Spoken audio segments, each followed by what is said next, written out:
Hello guys, welcome to this episode. In this video, I'll be explaining to you some of the things to think about when you're setting up for video with your Canon R50. And just bear in mind that when you use this camera, some of the things I'll be talking about today, you'll be able to exercise and use with most of the cameras you use, or perhaps the phone that you're using. So just don't worry too much if you've got a different camera like the M50 or whichever camera you're using. I'm also going to have a brief look at autofocus as well, and some little cool power tips around that and video and stuff like that. So hopefully this video will be really helpful. And feel free to ask your questions in the comments below. So the R50 is a fantastic camera. If you want to learn more about the more specifics of the camera, we have lots of videos on that. Now, when you're setting up with this, it usually comes with a kit lens, which is 18-45mm. It records in HD and 4K. I recommend 25 frames per second, but you can use 30 if you will. Obviously, if you're doing, well, not obvious, but if you're doing slow motion, you might want to record in 60 frames, but just bear in mind, that takes up much more space on your SD card and is much harder to edit and stuff like that. And obviously 4K as well takes up much more videos. A little power tip if you didn't already know that. Now I would massively recommend putting this onto 18mm. Why? The 18mm setting, so you have a nice wide angle shot, so it's just wider. I'm using a 15mm at the minute on my M50, just so you can see more. Just bear in mind, it's a mirrorless camera, so it has no mirror, which basically just means that's why it's smaller, but it does have what's known as a crop factor, so when you press record it does crop in slightly, but don't worry too much about that. If you put on the 18mm, you have a nice wide angle shot. Obviously down the road you can get what's called a pancake lens, get something like a 15 or 13mm. That just gives you a sort of a wider angle. It's especially helpful if you're recording indoors or you've got the camera closer to yourself like I have at the moment here in the studio. There's just some few things to bear in mind. Feel free to ask your questions in the comments below. Smash a like if you're getting value. So with the R50 then, you want to put it onto 18mm. I recommend for beginners put into video mode and just press record on the top and off you go. Obviously if you want to experiment with the camera, you can play around with the shutter speed and ISO. You basically just turn the camera on. You just turn the camera on, go into settings, just the shutter speed and the ISO.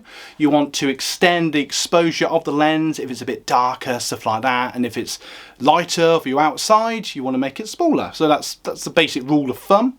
I won't go into much detail on that today. A little power tip of the autofocus then. What's really nifty about these cameras, when you stick on the screen there, you can sort of see what you're recording.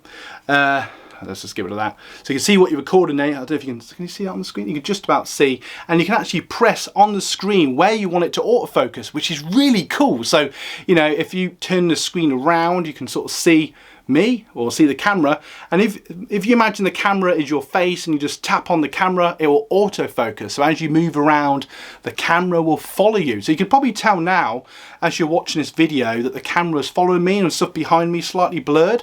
So that's a little cool little autofocus feature that I love about these cameras. Something to bear in mind when you're recording. Really handy if you're someone like me that's always bouncing around, or perhaps you're doing a product review and you want to quickly tap on the object that you're talking about and then it will sort of autofocus onto that. Let's see if it does it. If I just get rid of my face, you can probably see now it's now autofocus on the camera, so you can see the camera nicely there. That just shows you, if we go back into focus, there we go, look, I'm back in focus. And that's just really nifty if you're doing product reviews and stuff like that, something to bear in mind. Another thing I love about these cameras, I would massively recommend a spare battery. I'll give you a little inside scoop. On the first recording of this video, I actually ran out of battery halfway through. So don't do what I do. Have a spare battery at hand, or just put in a fully charged battery. A little power tip: when you're not recording, just turn off the camera. It saves the battery in both video and photography. Nice little power tip. But always have a spare battery that's fully charged in case you do what I do. That's something else to think about. Now, they do have internal microphones, which are perfectly fine for indoor recording or outdoors if it's not too filmy, if it's not too windy. But if you don't want that annoying noise that wind always seems to produce, I highly recommend getting yourself what's called a shotgun microphone, and attach it to the top like so. It's got this little foam on there, this little windbreak. Attach it to the top of the microphone. Now, the R50 does have a mic jack. So I'm just going to put the lens cap on because I don't want to damage the lens. I'm just going to shut that just for a second. But just bear in mind that the mic jack's there, and that's highly, let's just do it now, why not? You just take it off like so. put the jack in. Now some microphones you have to turn on. They also have what's known as a reach factor, so you can put +5, +10 on certain microphones. This one has batteries. I highly recommend whatever battery you prefer.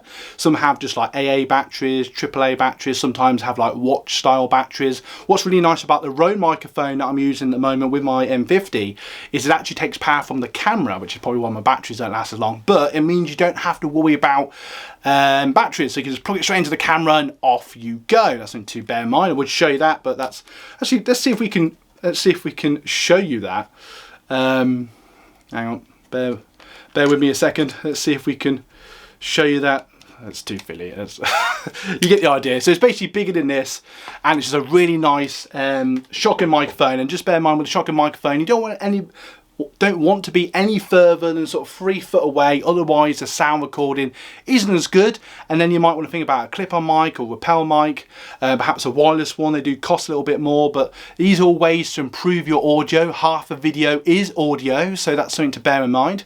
And then the other power tip, just before we carry on, I'm Dave from TVR Creators, and I make weekly content on the best cameras for hobbyists and people that just want to find their first camera. If that sounds interesting to you, don't forget to like and subscribe. Now, I've said this for a long time now, the creator's best friend, the tripod. I always want to do a video just on a tripod, but I can't imagine they'll do very well. But just briefly, I would massively recommend a tripod. So obviously you can attach your camera to your tripod. So obviously, because obviously most of us are on our own and we don't have a cameraman or a camera woman, so we attach our cameras to our tripods, and that just makes it very easy to record wherever, and it's just really handy. I'm using one now. I'm using a professional tripod, but you can get one of these for 15 or 20 pounds or dollars. Get one second hand, doesn't matter, but obviously these are amazing because you can just set them up however you want.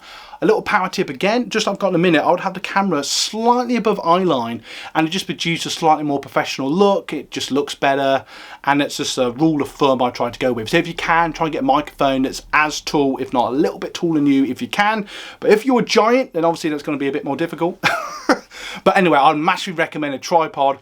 And if you want to get like a moving shot, obviously turn on stabilization, which usually comes on automatic anyway in video mode.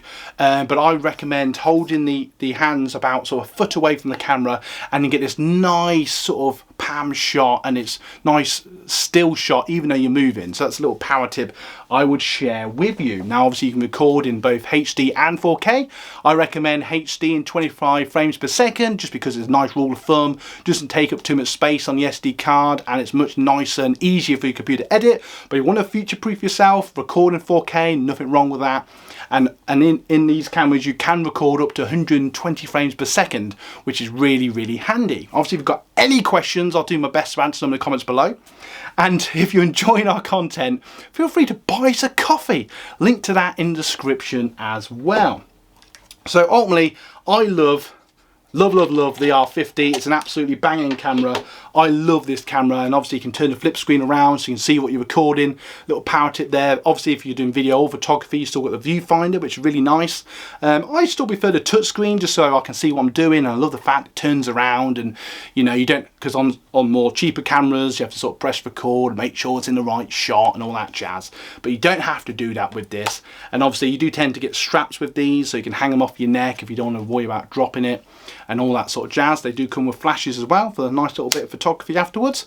But like I said, if you want to go into more detail on this camera, I have more videos about that, which leads me on to my next awesome comment to share with you. In a moment, I'm going to leave you 2 end cards. They're going to bring you even more value. Don't forget to like and subscribe, and as always, see you in the next video. Why? Because you guys rock.